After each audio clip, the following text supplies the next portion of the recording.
Welcome to सार्थक class. बच्चों, आज से हम क्लास 12 फिजिक्स में चैप्टर 1 वैद्युत आवेश तथा क्षेत्र की शुरुआत करने जा रहे हैं। इसी प्रकार से प्रतिदिन सार्थक क्लास की ओर से एक वीडियो प्रकाशित की जाएगी, है ना। इसमें बहुत ही सुंदर तरीके से नोट्स बनाया गया है और इसका लाभ बच्चों को अवश्य ही मिलेगा। ठीक है, तो सबसे पहला चैप्टर इसमें क्लास 12 का वैद्युत आवेश तथा क्षेत्र। ठीक है, तो सबसे पहले इसमें समझते हैं विद्युत स्थिर वैद्युतिकी। स्थिर वैद्युतिकी क्या है बच्चों?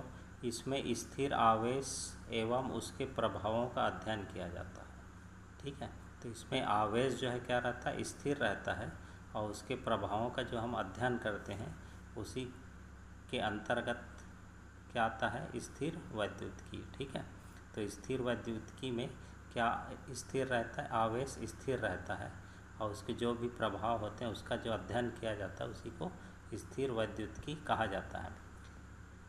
इसके बाद है वैद्युत आवेश। वैद्युत आवेश किसको बोलते हैं? जब दो पदार्थों को हम आपस में रगड़ते हैं तो ये पदार्थ हल्की वस्तुओं को आकर्षित करने लगते हैं। इस स्थिति में ये पदार्थ आवेशमय या विद्युतमय कहलाते हैं।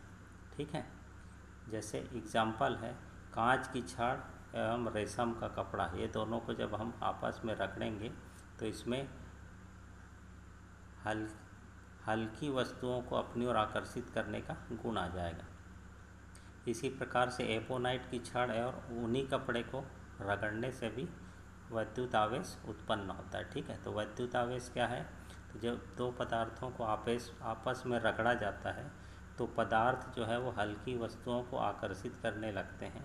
इस स्थिति में ये पदार्थ जो है वो आवेशमय या वैद्युन्मय कहलाते हैं।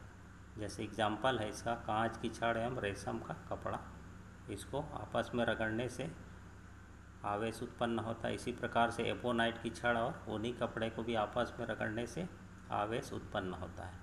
इसमें एक चीज़ नोट करना बेटा, किसी भी वस्तु पर इलेक्ट्रॉनों की अधिकता या कमी को ही हम वैद्युत आवेश कह सकते हैं। ठीक है, तो किसी भी वस्तु पर इलेक्ट्रॉन की या तो अधिकता होगी या फिर कमी होगी, इसी को हम वैद्युत आवेश कहते हैं। तो यदि दो वस्तुओं पर इलेक्ट्रॉनों की अधिकता है तो वह वस्तु क्या कहलाएगी? ऋण आवेशित हो कहलाएगी। ठीक है, यदि दो वस्तुओं पर इलेक्ट्रॉनों की कमी है तो वह वस्तु जो है वो धन आवेशित होगी, है ना। तो एक चीज़ ये याद रखना, यहाँ पर इलेक्ट्रॉनों की अधिकता है तो वह क्या होगी? ऋण आवेशित होगी और इलेक्ट्रॉनों की कमी है तो वह धन आवेशित होगी। ठीक है,